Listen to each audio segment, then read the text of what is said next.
Baiknya kita mulai dengan doa. Dan sebelum kita melakukan doa, baiknya kita bernyanyi dulu untuk meningkatkan semangat kita pada pagi hari ini, dan akan dipimpin oleh Kak Marian.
Tema ini juga mengajak kita untuk menjadi identitas sebagai terang dan garam dunia.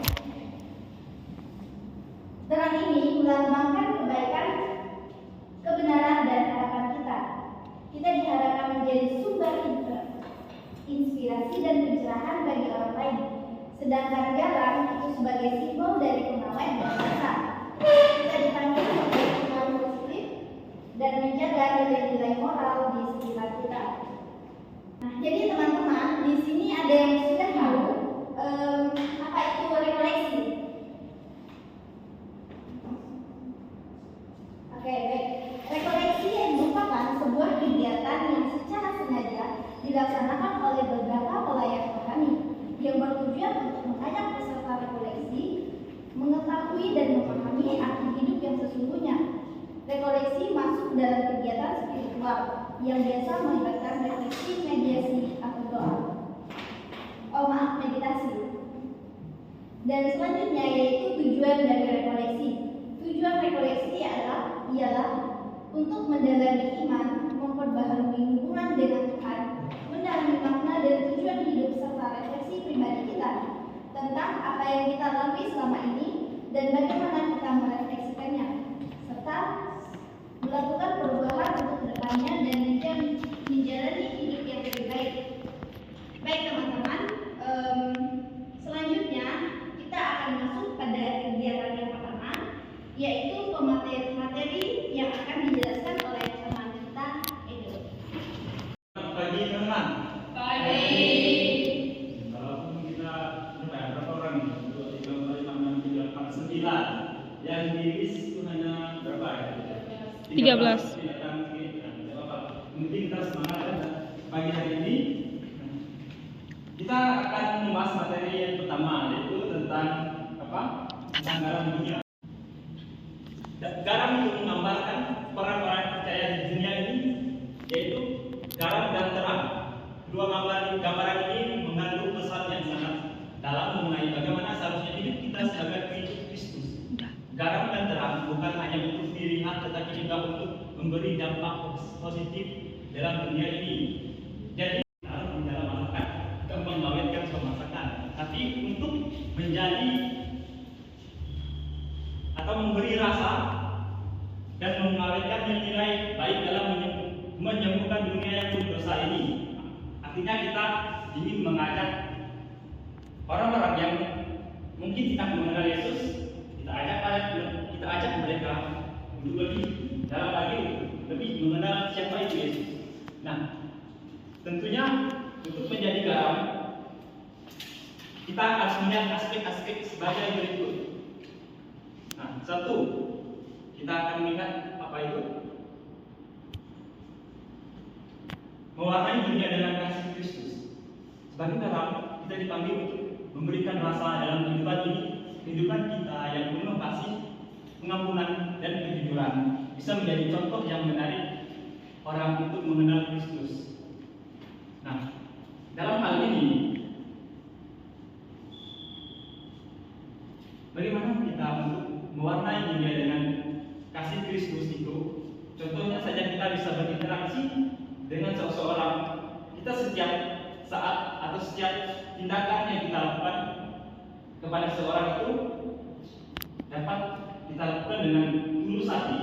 Nah, kita tahu ajaran Yesus mesti cinta kasih. Nah, kita juga bisa melakukan hal itu kepada seseorang dengan sesama, di mana kita dapat mewarnai dunia dengan penuh kasih. Dan dengan kita merangkul mereka yang mengalami penderitaan, mengalami duka yang mendalam. Nah, kita dekati dia dengan penuh rasa kasih. Setelah itu kita dapat merasakan atau mengungkapkan bagaimana Kristus itu hadir di tengah-tengah dunia untuk menyelamatkan dan untuk mewartakan Injil. Selanjutnya, yang kedua, mengawetkan kebenaran. Nah, dalam mengawetkan kebenaran ini, dunia sering terperangkap dalam realisme moral dengan ketidakadilan. Kita dipanggil untuk menjaga dan mengawetkan kebenaran Tuhan yang tidak berubah sepanjang zaman. Nah, nanti dalam mengawetkan kebenaran ini, yaitu kita bisa menjadi pembawa kebenaran dengan bertindak adil dan tidak membeda-bedakan siapa dia dan siapa dia. Nah, keberagaman yang kita lihat itu dapat menjadikan kita untuk menjadi pembela kebenaran kegiatan gereja. Nah, kita seharusnya sebagai seorang Katolik, kita selalu menjaga kekudusan hidup dengan selalu berpegang teguh pada ajaran Kristus. Jauhilah dosa-dosa dan pertindakan dalam iman supaya kita dapat menjadi garam yang membawa pengaruh positif kepada banyak orang. Nah, selanjutnya kita akan membaca atau melihat perikop yang materi yang kita bahas pada hari ini, yaitu dari Matius ini sebenarnya bab 5 ya. Bab 5 ayat 13. Nah, kamu adalah garam dunia. Jika garam itu menjadi tawar, dengan apakah dia diasinkan? Tidak ada lagi gunanya selain dibuang dan dicari orang. Nah, dalam apa yang kita lakukan itu bagaimana untuk menjadi garam dunia di masyarakat. Setelah itu, mari kita menjadi garam dunia yang dapat membawa pengaruh dan perubahan yang besar, sehingga dapat menguduskan dan kita dapat mewartakan Kristus di tengah-tengah dunia. Oleh Kak Flora. Silakan Kak Flora. Baik, selamat pagi semuanya. Pagi. Masih semangat gak nih? Masih. Coba kita tetap semangat dulu. Tepuk semangat. Semangat. Baik, terima kasih. Materi yang kedua ini adalah terang dunia.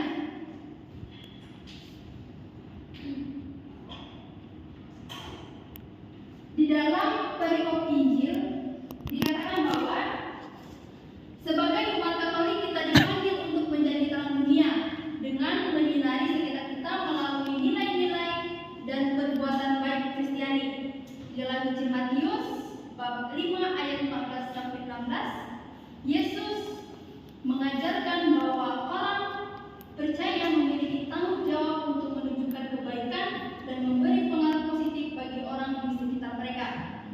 Seperti kota yang tinggi, perbuatan baik harus terlihat dan membawa dampak yang memuliakan Tuhan. Semua ini dilakukan bukan untuk memuliakan diri sendiri, tetapi untuk membawa orang lain melihat dan memuliakan Tuhan. Tadi di Injil Matius bab 5 ayat 14 sampai 16, Yesus yang beriman harus memberi dampak yang positif. Bagaimana keterlibatan kita di dalam dunia bermasyarakat? Apakah kita memiliki dampak yang membawa pengaruh positif dan menjadi teladan yang baik, serta tujuan untuk memuliakan Tuhan? Perbuatan yang baik dilakukan bukan untuk memuliakan diri sendiri, tetapi untuk membawa orang lain melihat dan memuliakan Tuhan.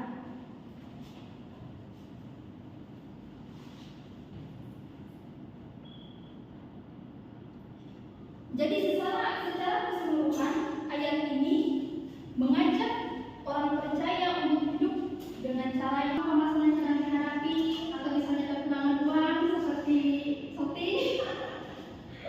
melenjang atau jangan lupa beribadah. Baik, selanjutnya yaitu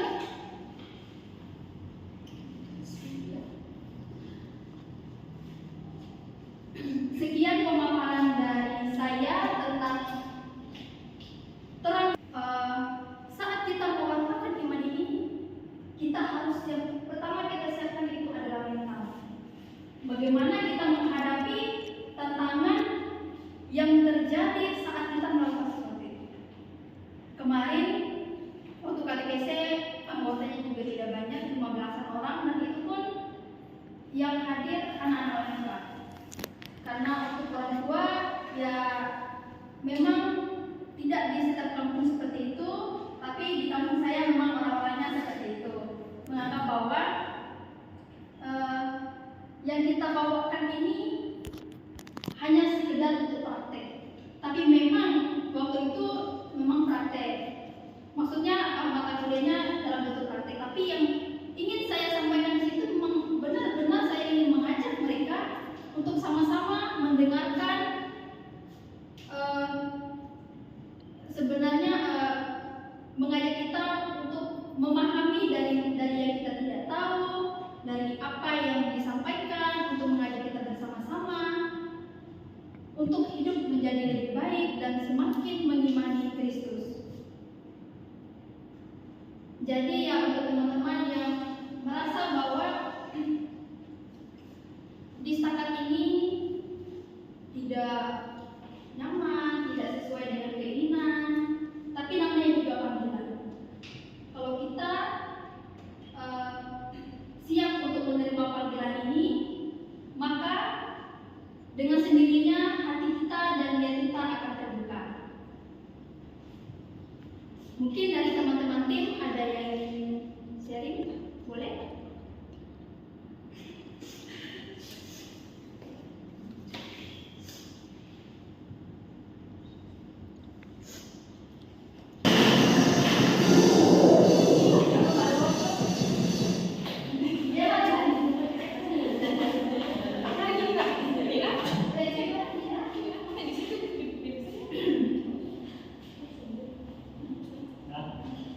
Nah,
kecil yang tampak tidak berarti, tapi untuk orang yang kita bantu itu pasti sebuah hal yang sangat luar biasa. Itu juga dapat sangat beriringan dengan tema yang kalian ambil. Kita dapat merefleksikan atau merelevansikannya bagaimana kita sebagai orang Katolik bisa menerapkan hidup seperti itu. Misalnya kita dalam satu lingkungan di kelas yang paling kecil di kelas atau mungkin antar kelas, pokoknya di lingkungan sekitar kita di kampus ini kita bisa melakukan. Dan karena kebetulan ada air yang mengalir, nah dia taruhlah tanaman itu di atas air tersebut dan lama-kelamaan menjadi tumbuh. Yang kedua yaitu kepada binatang.